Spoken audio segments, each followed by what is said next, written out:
और क्या आपका सलाह है, कैसे इसको समस्या का निपटारा किया जाए, जरा बताएं उसके बाद। देखिए, ये पर्टिकुलर कुछ राज्यों की बात है जहाँ सबसे पहले ये काम शुरू हुआ।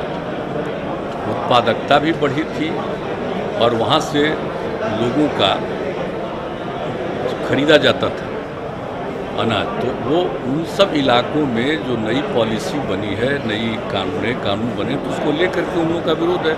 आपस में बातचीत भी कई बार हुई है, लेकिन इसमें तो इन लोगों के साथ बातचीत करके उन लोगों को भी कन्विंस किया जाना चाहिए। बात तो हो ही रही है, लेकिन कोरोना के दौर में इस प्रकार से निरंतर करना ये कोई ठीक बात नहीं। किसी को भी अधिकार है अपनी बात को रखने का, और केंद्र सरकार ने तो कई बार बातचीत की है, तो अभी फिर बातचीत कर लें। लेकिन ये समस्या पर्टिकुलर कुछ इलाकों की, आप जानते ही हैं, तो हम लोग तो पहले से बोलते रहे। तो वहाँ के इलाकों की जो बात है, वहाँ के बारे में तो केंद्र सरकार की नीति है, वो किसी के खिलाफ नहीं है, लेकिन लोगों के मन में कई तरह की भावना है, तो उनके साथ फिर बातचीत करके इसका समाधान होना चाहिए, यही है।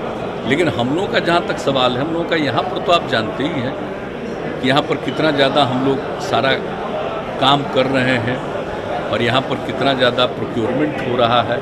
और आप जान रहे थे बिहार में कि अब इस बार से गेहूं का भी प्रोक्योरमेंट हम लोगों ने शुरू करवाया बेहतर ढंग से, आगे और करेंगे।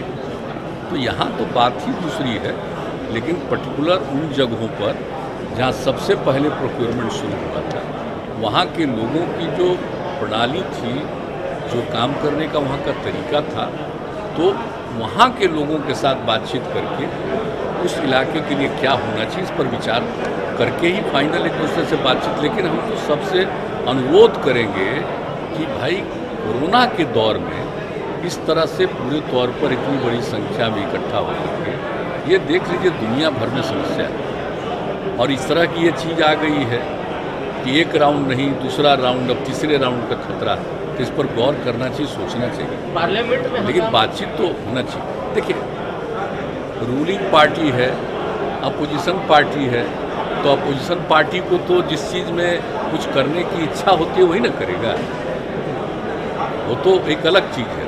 उसमें तो कोई अपोजिशन में है, उनको अपनी मर्जी क्या करना है वो अपना करें। और वो संघर्ष करने वाले किसान नेता कई बार पटना बिहार यहाँ के किसान से बात की, लेकिन उनका जो मंशा था कि बिहार में भी कोई किसान कुछ करे, ऐसा हो नहीं पाया। ये तो हम कितनी बार बता चुके हैं, बिहार में तो ये सब समस्या ही नहीं है। बिहार में तो किसानों में उत्पादकता बढ़ी है और हम लोग उसका प्रोक्योरमेंट भी अधिग्रहण भी शुरू किए हैं, तो कितना ज़्यादा सब काम हो रहा है बिहार में। तो यहाँ के किसानों पर तो इन सब चीज़ों का कोई मतलब नहीं है। और आप जान लीजिए कि बिहार में तो हम लोगों ने शुरू से ही ना काम किया है, शुरू से ही काम किया है कि सब लोगों को आज़ाद कर दिया कि साहब कोई भी अपना जहाँ चाहे वहाँ बेचे करे, और यहाँ पर तो हम लोगों ने प्रोक्योरमेंट शुरू किया है। तो आप सब अच्छी तरह से जान रहे हैं कि किस तरह से यहाँ पर हम लोग कितना तेज़ी से प्रोक्योरमेंट करवाते हैं और लोगों को इसका लाभ मिलता है और हर चीज़ पर नज़र रखी जाती है। फोन टेपिंग से मामला जुड़ा है। इजराइल की एक कंपनी ने फोन टेपिंग किया, जिसमें कई मंत्री, जज, पत्रकार शामिल हैं। पार्लियामेंट में काफ़ी आज हंगामा हो रहा है इसको लेकर। वो सब तो समझ लीजिए, और हम तो शुरू से कह रहे हैं आपको, ये जो आ गया है ना नई टेक्नोलॉजी, ये तो आफत करेगी, इस पर गौर करना चाहिए।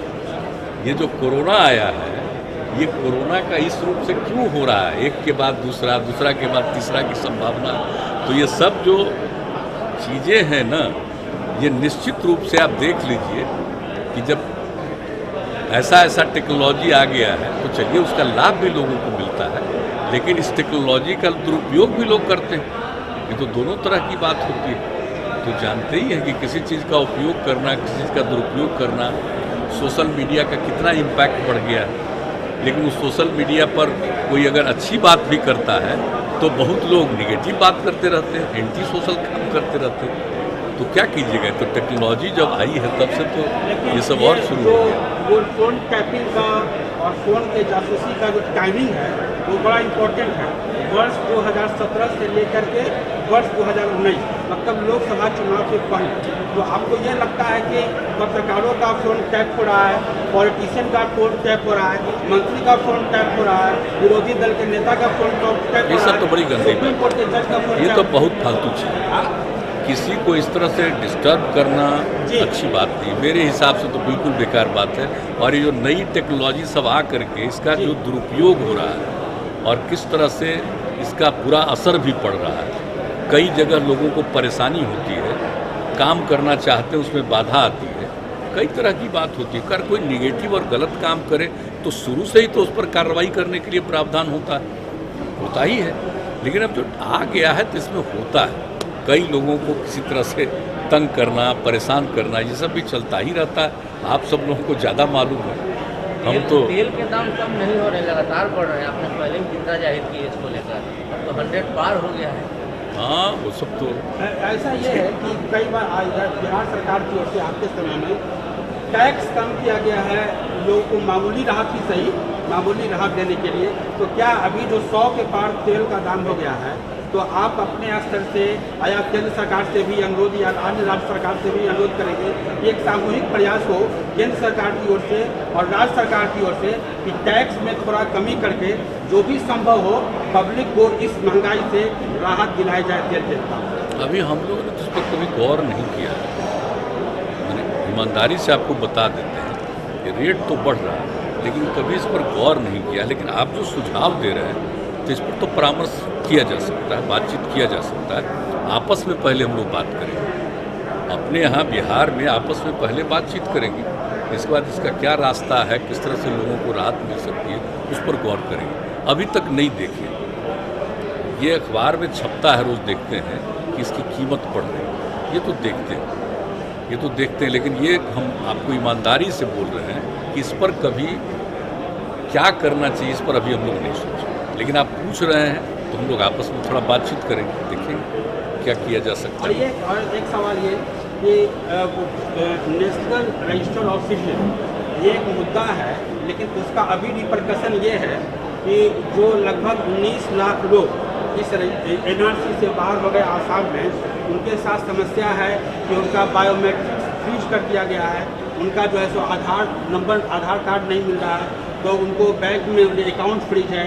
और ऐसे कितने लोग हैं जैसे पूर्व राष्ट्रपति फखरुद्दीन अली अहमद के परिवार या ऐसे लोग जो आसाम गवर्नमेंट में नौकरी किए या जो आसाम को रिप्रेजेंट किए, वो सारे लोग ऐसे बहुत जेन्युइन लोग, उनको जो मोटे तौर पर वो जेन्युइन है, वो उनका भी नाम हट गया है और एक गंभीर समस्या है। और कई स्टेट के चीफ मिनिस्टर जैसे ममता बनर्जी कह चुकी हैं कि हमारे यहाँ NRC लागू नहीं होगा।